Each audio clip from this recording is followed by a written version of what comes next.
The causes of the Japan disaster.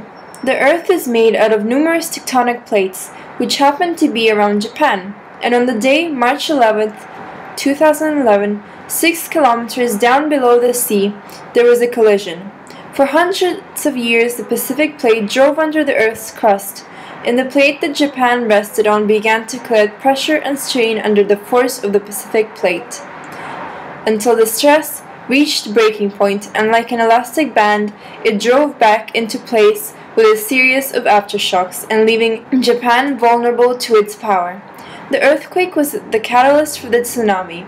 Once that large slab of rock sprang back into place, it lifted a 6-kilometer deep mass of water upwards, and as it collapsed back, other waves began to race across the ocean towards Japan and many other places close.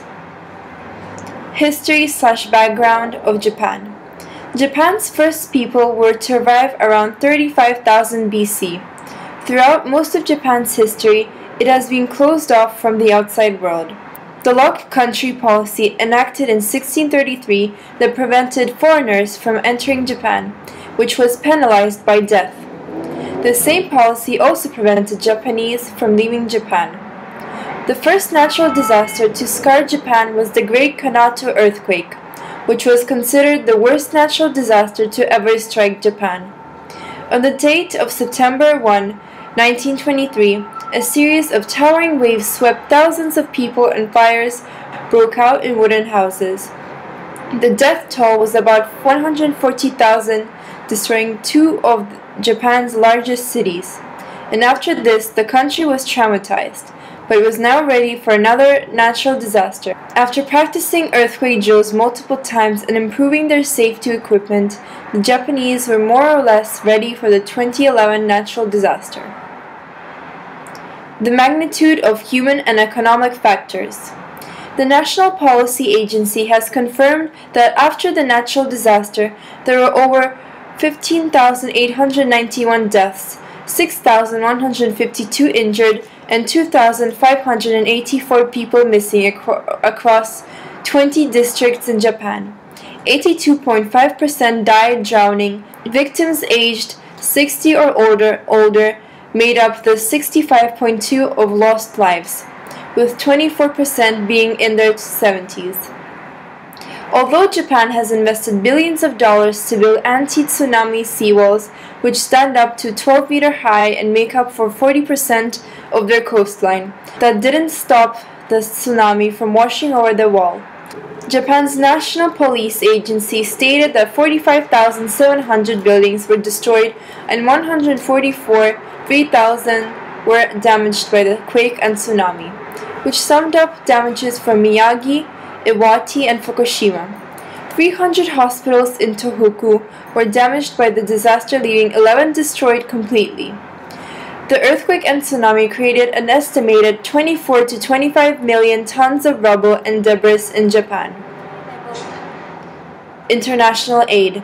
Following the 2011 natural disaster, Japan had received numerous messages of condolence and offers of assistance from a range of international leaders.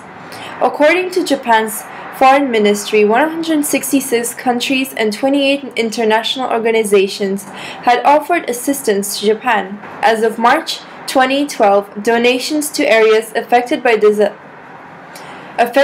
disaster totaled 520 billion yen, and 930,000 people have assisted in disaster recovery efforts, which even included Azerbaijan that donated $1 billion. The aftermath of the earthquake and tsunami made a major economic impact in Japan. In response, the Japanese government mobilized the self-defense. Aid organizations both in Japan and worldwide also responded, with the Japanese Red Cross reporting $1 billion in donations.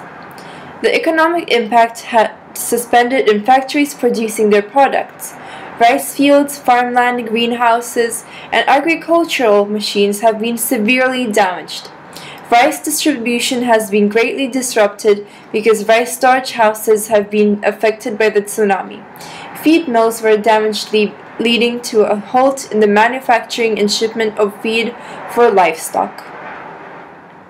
There is another viewpoint as to why did so many people die during the Japan tsunami and earthquake. This is because, in reality, Japan was not adequately ready. It first became apparent with the Fukushima nuclear power plant incident.